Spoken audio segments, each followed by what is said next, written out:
bem-vindos a este momento de esclarecimento que a doutrina espírita nos proporciona. Sejam todos bem-vindos a esse canal do YouTube do Centro Espírita Augusto Silva. Espero que acessem outras palestras e que seus corações sejam reconfortados e esclarecidos por todas elas. Hoje nós vamos conversar um pouco sobre a noção real da eternidade. E antes de começar, eu gostaria de propor algumas imagens que talvez venham à nossa mente quando se fala de eternidade. O que a gente imagina? O que passa pela nossa cabeça, né? Então, eu trouxe aqui algumas para nos fazer pensar. Seria a presença ou a ausência do tempo? A eternidade tem vínculo com o tempo? Tem vínculo com o espaço? Ou seria aquele caminho que, embora tenha aqui um começo, vai lá longe, no infinito, e a gente não consegue determinar um final? Isso seria a eternidade? Esse caminho? Ou a eternidade seria a nossa participação, a nossa comunhão com o universo? Como esse ser, olhando as estrelas, olhando a imensidão que vai além do seu próprio planeta. Seria esse o modo de participar da eternidade, de participar de toda a criação? Então, com essas imagens pairando em nossa mente, com esses questionamentos, nós vamos começar com o versículo que conduz este estudo. Ainda estamos, no estudo das cartas de Paulo, ainda estamos nas cartas que ele endereçou aos Coríntios, e o versículo de hoje é: se esperamos em Cristo só nesta vida, somos os mais miseráveis de todos os homens. Paulo escreveu aos Coríntios, na primeira carta, está lá no capítulo 15, versículo 19.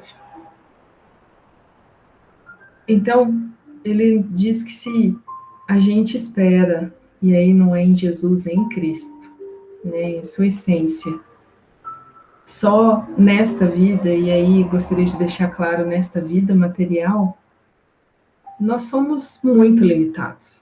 Estamos muito limitados se nós esperamos em Cristo, se nós vivenciamos tudo imaginando Cristo e vinculado só às questões materiais, nós estamos muito limitados. Porque aí a gente vai ver nas análises do Emmanuel que ele não está falando tanto da questão das reencarnações. Quando ele fala só nesta vida, ele não está querendo dizer não, eu tenho que esperar em Cristo em todas as encarnações. Não, é muito além. Nós temos que viver vinculados a essa essência crística e esperando que ela trabalhando inclusive para que ela venha à tona na nossa vida real, que é espiritual. E aí a gente vai fazer isso enquanto estamos na matéria, encarnados, e enquanto estamos no plano espiritual. Nós vamos fazer isso integralmente, não só nesta vida, não só com os objetivos materiais desta vida, mas com muito mais. E vamos ver o que o Emmanuel nos traz nesse capítulo. O Emmanuel estuda esse versículo no Caminho, Verdade e Vida, no capítulo 123, que se chama Esperar em Cristo. E é ao longo desse capítulo que ele trata desse esperar em Cristo, desta vida real e da noção real da eternidade. Porque essa vida real, como a gente estava conversando, ela vai muito além de todas as reencarnações pelas quais passamos, que ainda são necessárias, mas haverá momento em que elas não serão. A vida real, ela vai muito além disso. A vida real, quando nós a alcançamos em Cristo e voltamos para a casa do Pai, vai necessitar de outras lições maiores, encarnações em outros planetas, e talvez a gente chegue no momento em que nem essas reencarnações sejam necessárias. Então, o Emmanuel nos traz que é natural confiar em Cristo e aguardar nele. Né? É importante que a gente confie e espere as coisas e tenha esperança a partir dele. Mas que dizer da angústia da alma atormentada no círculo dos cuidados terrestres? Ou seja, aquela alma, ou seja, espírito encarnado, que está somente vinculado às coisas terrestres. Que angústia! É limitante. Como Paulo ainda usou uma palavra mais pesada, né? É medíocre. É pouco. É muito pouco. Emmanuel complementa, esperando egoisticamente que Jesus lhe venha satisfazer os caprichos imediatos. Então, quando a gente se limita às 24 horas do dia material, às coisas do dia material, às preocupações do dia material, aos prazeres materiais, quando a gente se limita nisso, é muito pouco. E como não é algo que preenche, porque não é algo verdadeiro, a gente sempre quer mais. E chega a ser viciante. Por isso que eu começo a querer a satisfação de caprichos imediatos, que não satisfaz, não acalma, não preenche, não traz paz. Por isso é angustiante e ficamos atormentados. Porque somos espíritos e, naturalmente, enquanto espíritos, buscamos voos mais altos, lições maiores, esclarecimentos mais profundos. Em verdade, nós queremos muito mais. Por isso que, por mais que a gente se apegue, algumas vezes, às questões da matéria, fatalmente a gente vai se cansar delas. Se a gente se cansar logo, e por amor a algo maior, ótimo. Triste e angustiante é se a gente demorar a se cansar e tiver que ser acordado pela dor. Aí sim, será doloroso, mas há formas belíssimas de se acordar, de se despertar. E a doutrina espírita é consoladora justamente porque é uma dessas formas. A caridade é uma dessas formas, o amor é uma dessas formas. Emmanuel continua dizendo que seria razoável contar com o Senhor tão só nas expressões passageiras da vida fragmentária. Faz sentido, tem lógica pensar em Deus só para, eu quero ter isso, isso e isso. Tem sentido para nós, espíritos eternos, nos vincularmos ao Pai para pedir coisas transitórias? Tem lógica? Nenhuma.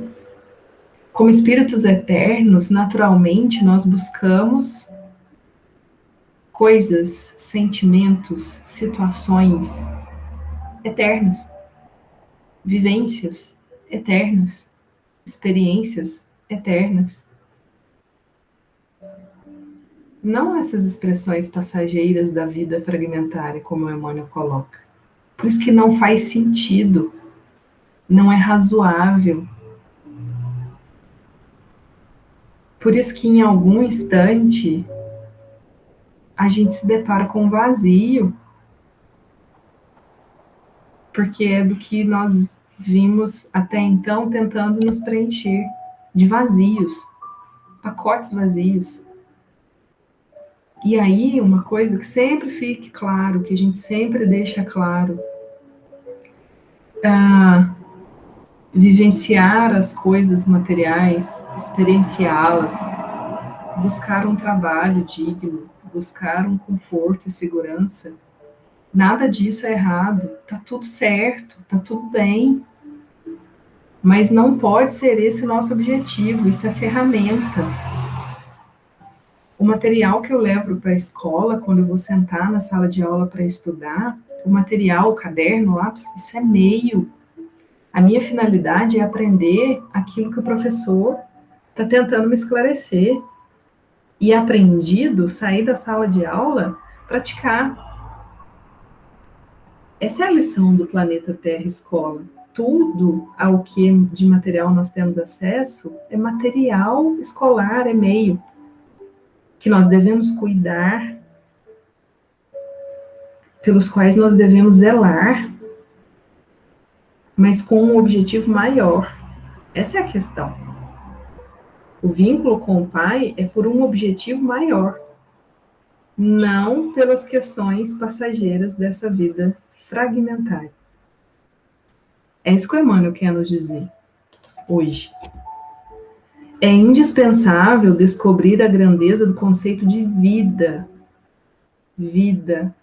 Existir não é viajar da zona de infância, com escalas pela juventude, madureza e velhice, até ao porto da morte. A gente aprende nas aulas de biologia, na nossa infância, né, o ciclo, né, dessa vida material. A gente nasce, cresce, amadurece, reproduz e morre. E a gente começa a achar que é isso. Esse é o ciclo do corpo, que ainda tem algumas diferenças, a depender das escolhas de cada um. Mas o corpo, ele vai ter, de fato, obviamente, um momento de nascimento e um momento de desprendimento, de desvinculação. O corpo morre. O corpo, sim. O corpo nasce. Nós, espíritos, fomos criados à imagem e semelhança do Pai. E vivemos. E vivemos. E continuamos a viver. A existir nessa eternidade. Em frente. Sempre em frente. Tudo é vida. Todo instante é vida. Tudo é motivo para a vida.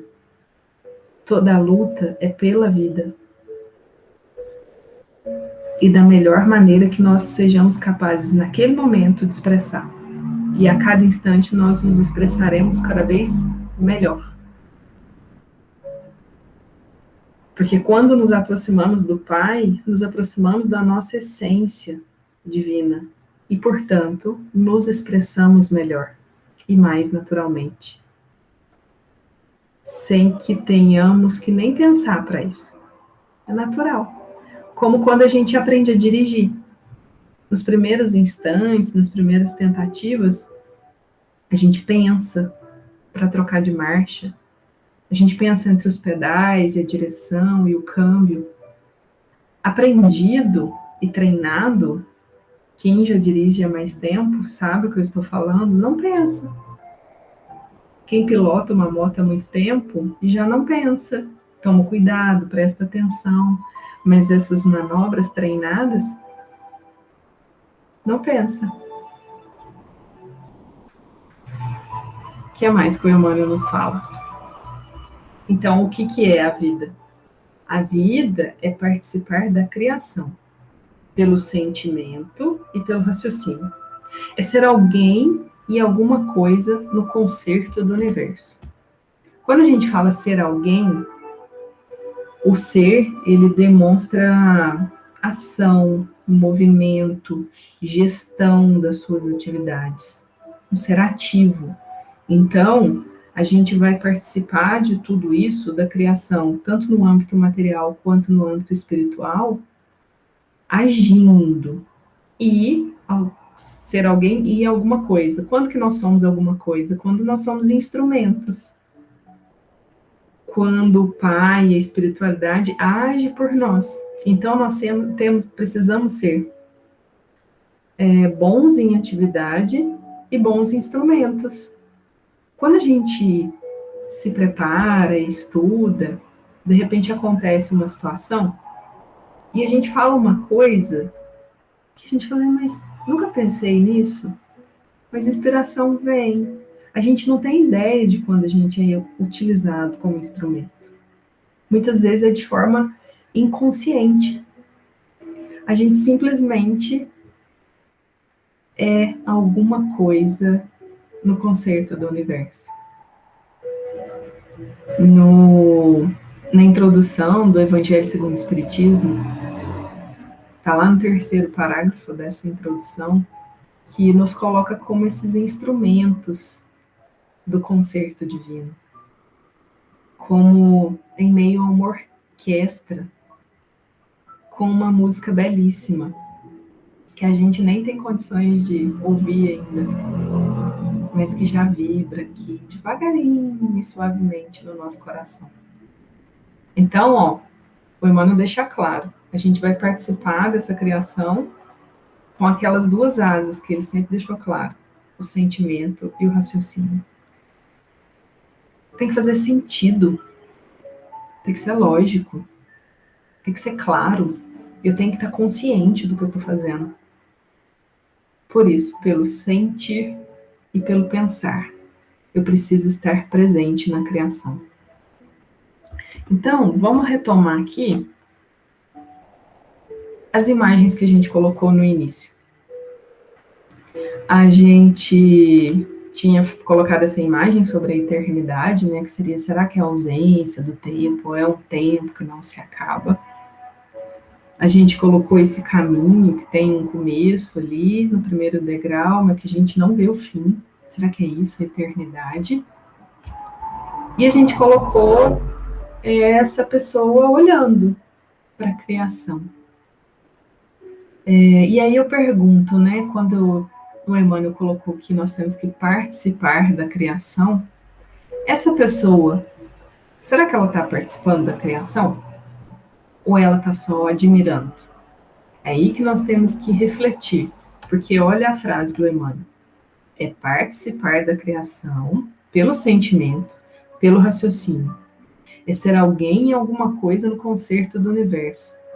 Então, se a gente ficar só aqui na contemplação e não seguir, é como a gente ficar nos estudos, na casa espírita, admirados, e aí a gente sai e fala sobre isso, e acha bonito, e entende, tudo bem, mas a gente precisa ir além.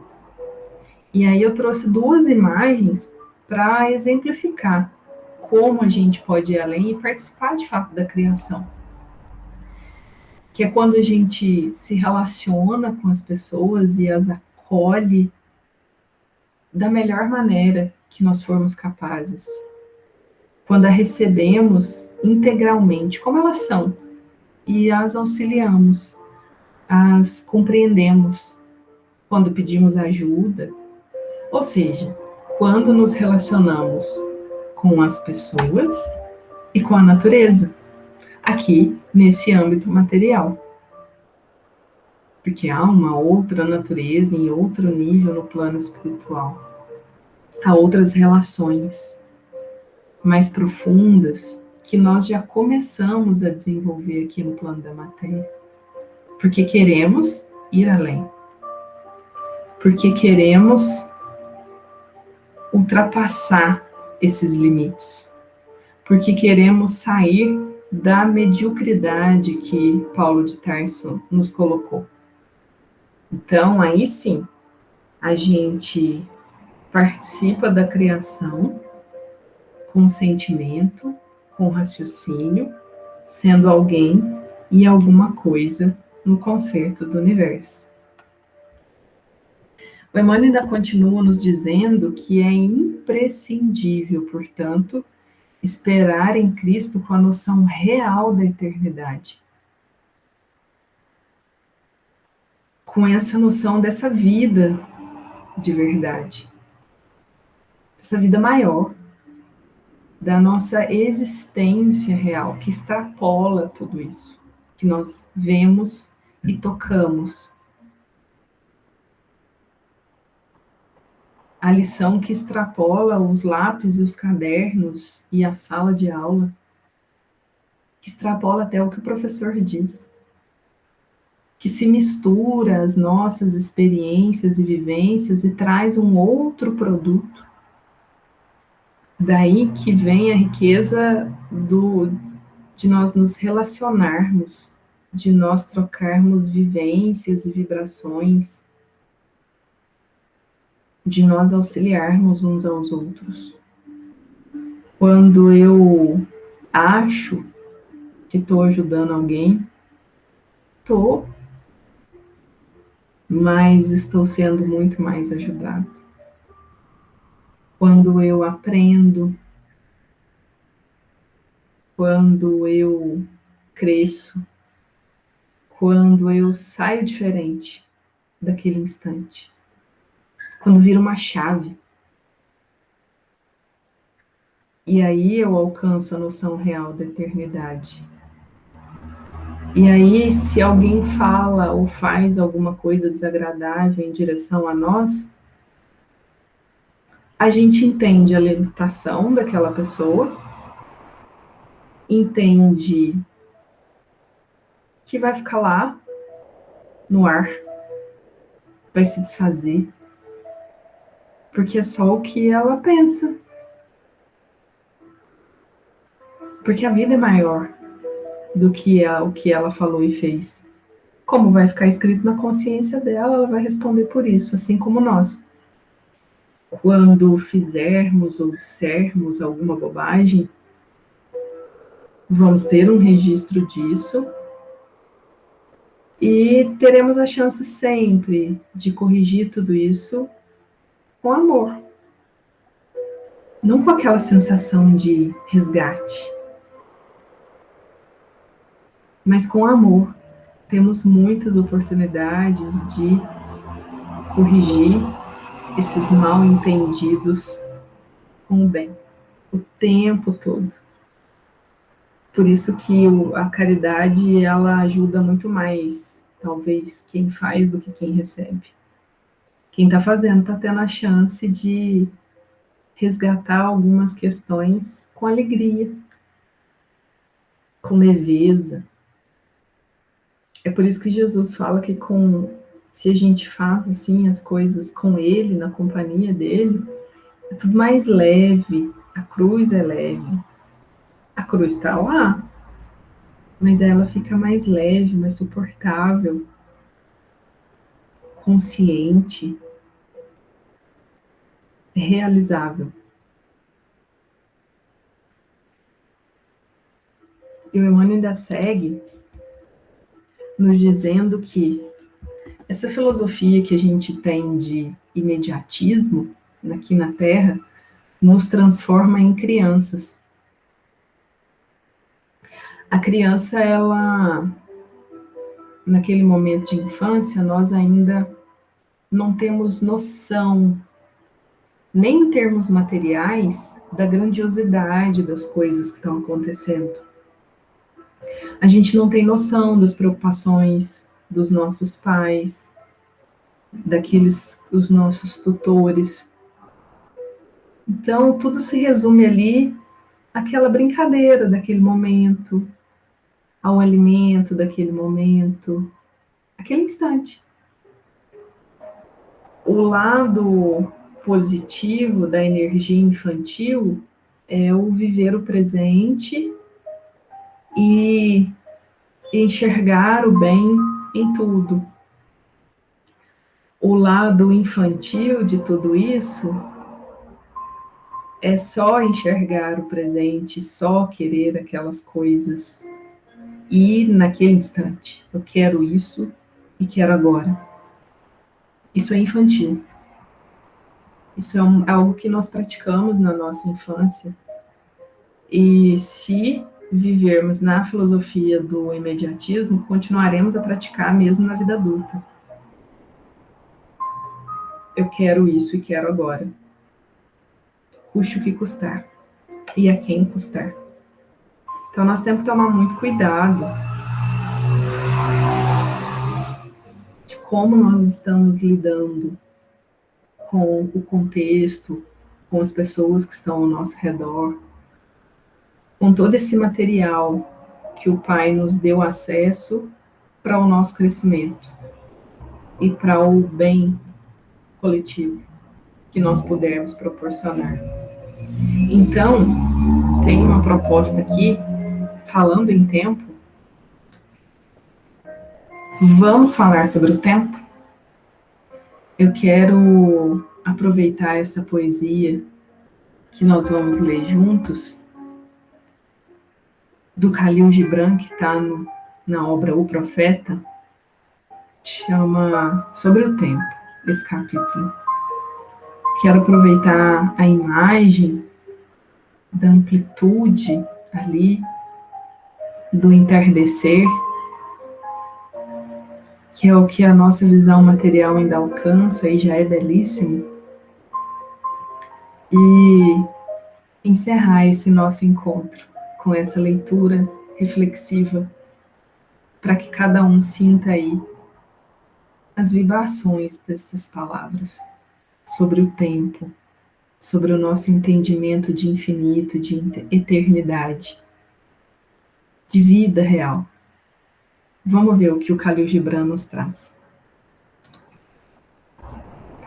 Se dependesse de vós, mediríeis o imedível e o incomensurável. A gente ia medir até o que não dá para medir. Ajustaríeis a vossa conduta e até dirigiríeis o rumo do vosso espírito de acordo com as horas e as estações. Do tempo faríeis um ribeiro, em cuja margem vos sentaríeis a vê-lo fluir. No entanto, o intemporal em vós está consciente do intemporal da vida e sabe que o ontem não é senão a memória do hoje e o amanhã é o sonho de hoje. E aquele que dentro de vós canta e contempla, habita ainda dentro dos limites daquele primeiro momento que espalhou as estrelas no firmamento. Essa frase demonstra que nós estamos presentes enquanto espíritos na eternidade, aqui e na eternidade do nosso ser. Quem, dentre vós, não sente que a sua capacidade para amar é ilimitada, ilimitada. E, no entanto, também sente que esse mesmo amor, embora ilimitado, está confinado no âmago do seu ser. E não será o tempo tal como o amor, ilimitado? Mas, se em pensamento quiserdes medir o tempo, em estações, deixai que cada estação abrace todas as outras. E deixai que o hoje abrace o passado, com saudade, e o futuro, com vontade.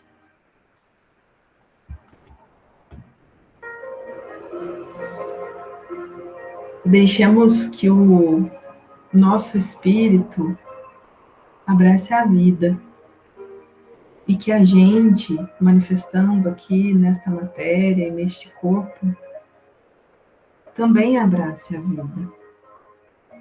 Nós abracemos uns aos outros, acolhamos uns aos outros, a nós mesmos e a natureza que nos circunda. E aos poucos, e todos os dias, amemos um pouco mais, estejamos um pouco mais em paz. Muito obrigada pela presença de todos, pela vibração de todos neste momento tão especial. Que a gente se coloque à disposição do serviço, agindo e como bons e afinados instrumentos no concerto do universo. Que assim seja.